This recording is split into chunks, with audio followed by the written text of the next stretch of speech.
여러분 안녕하십니까?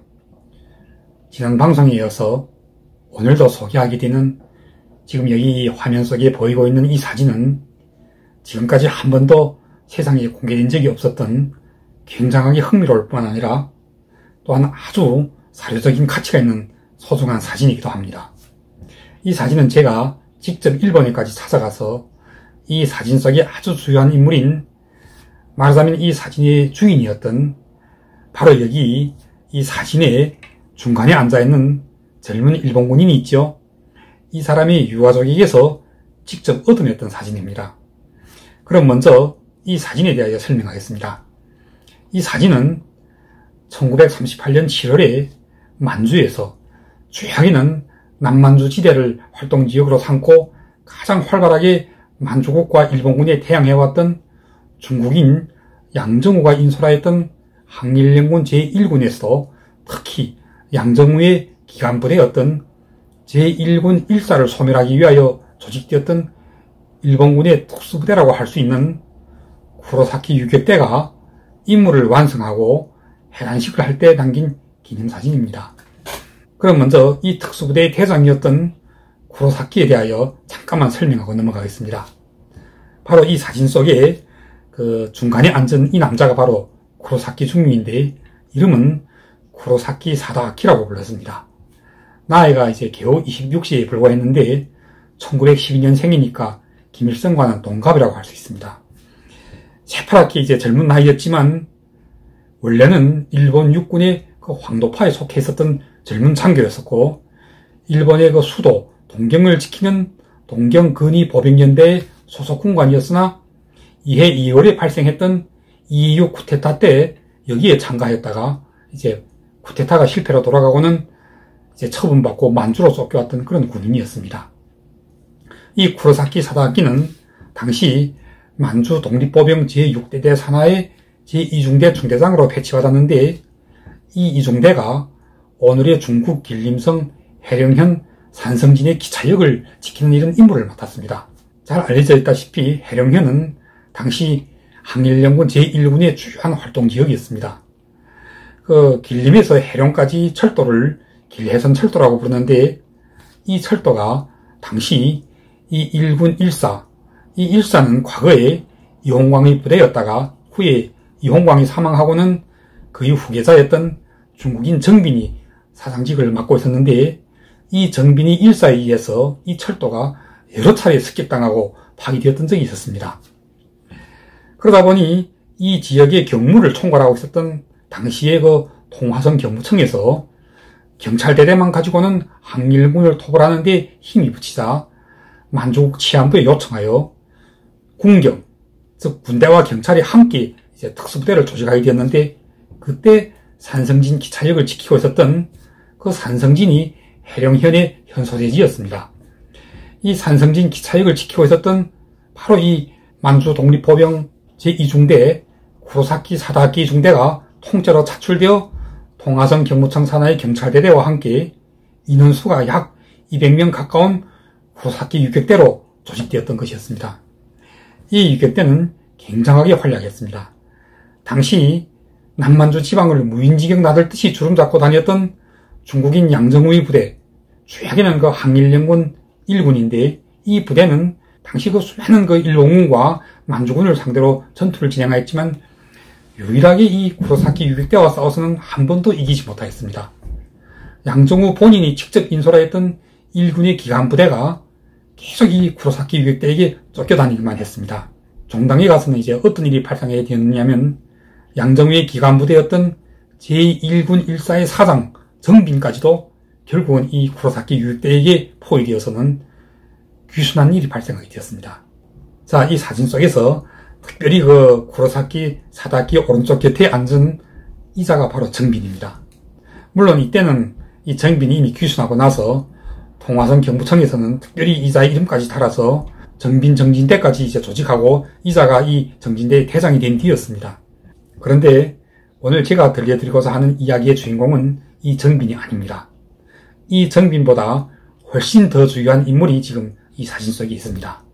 정빈이 과거 이홍광의 부대로 세상에 널리 알려졌던 항일연군 제1군 1사의 나머지 대원들 100여 명을 모조리 통째로 인솔하고 일본군에 귀순하게 되었던 결정적인 요인 하나가 바로 지금 여기 이 사진 속이 뒤에 서 있는 이 세 사람 있죠.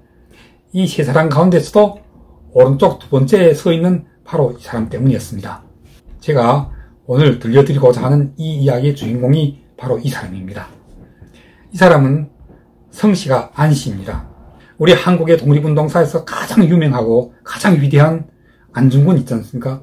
바로 이 안중근과 같은 족보인 순흥 안씨인데 놀라웠게도 성씨만 같은 것이 아니고 고향도 역시 안중근과는 한 고향인 황해도 해주로서 족보도 한 족보이고 고향도 한 고향일 뿐만 아니라 혈연적으로 또 다른 특별한 관계에 있는 사람이었습니다. 몇 해 전에, 그러니까 정확하게는 2017년에 한국에서는 안중근과의 사람들이라는 이런 책이 출간된 적이 있었는데 이 책에서 밝혀낸 흥미로운 사실 하나가 있습니다. 안중근이 조카 가운데 안광훈이라는 사람이 있는데 이 사람이 당시, 그러니까 1930년대에 중국 공산당이 영도하는 항일연군에서 굉장하게 높은 직위에 있다가 후에는 일본군이 귀순했다는 것입니다. 그런데 물론 그 책에서도 오늘 제가 여러분들에게 보여드리고 있는 이 사진은 발굴하지 못했기 때문에 책 속에는 이 사진이 없습니다. 이 책을 쓰신 저자가 그때 만약 저와 연락이 닿았더라면 제가 이 사진도 그때 벌써 이 책을 통해서 공개해드렸고 또 보다 더 자세하게는 이 안광훈에 대한 이야기를 이 책의 저자한테 전해드렸으면 좋았을 텐데 말입니다. 자, 그렇다면 이 안광훈은 어떻게 되어 안중근이 조카로 될 수 있었는가? 그리고 어떻게 되어 항일연군에서, 그러니까 주요하게는 양정호가 영도하고 있었던 남만주 지방의 항일연군 제1군에서 굉장히 높은 직위에까지 올라갈 수 있었으며 또 종당에는 이렇게 이 사진 속에서 보이다시피 일본군에 붙잡혀서 귀순까지 하고는 이렇게나 지옥스럽게 이 사진 속에 얼굴을 남기게 되었는지에 대해서 제가 이야기해 드리겠습니다. 물론 저희 이 자료들은 주요하게 중국 쪽의 자료입니다. 한국에서는 이 사람에 대해서 거의 알려진 바도 없고 또 소위 만주의 항일 역사에 대하여 연구하고 있는 한국의 학자들이나 또는 안중근의 가문에 대하여 연구하고 있는 학자들도 이 사람에 대하여 거의 알고 있는 바가 없습니다. 자, 그럼 먼저 하나하나 들어가 보겠습니다.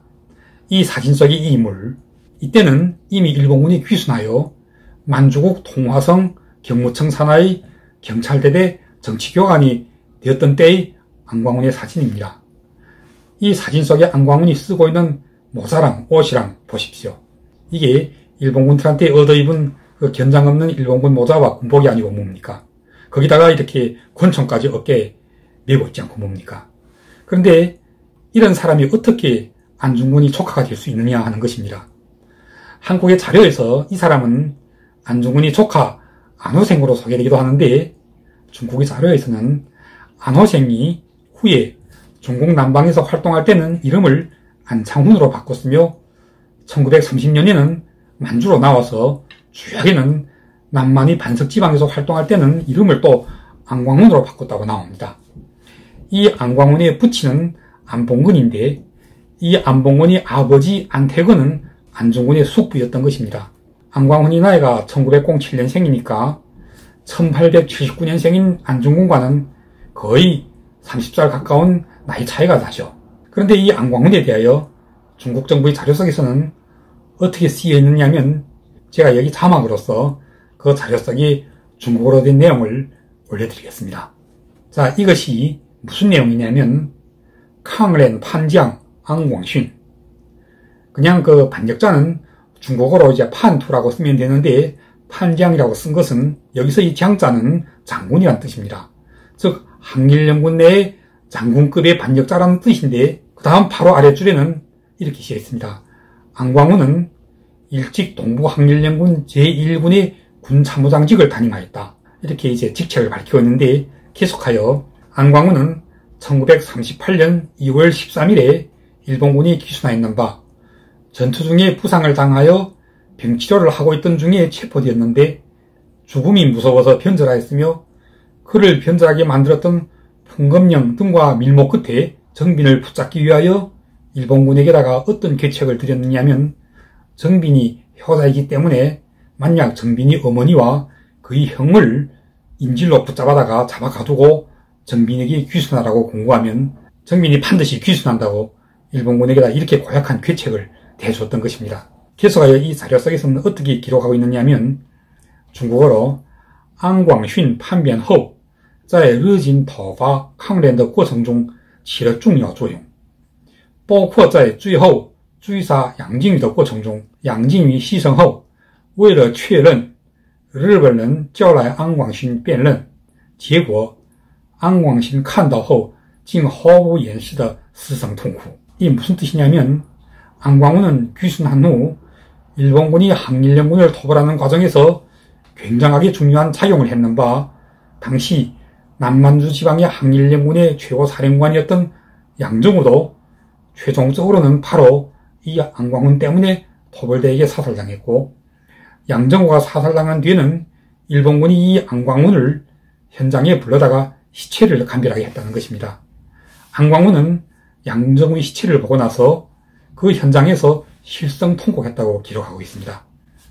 자, 이것이 한때는 항일연군에서 일군의 군참모장직까지 담임했다가 종당에는 일본군에 귀순하여 당시 남만주 지방의 항일수령 양정우를 죽음으로까지 몰아가는데 결정적 역할을 했던 안광훈에 대한 중국 측의 기록입니다.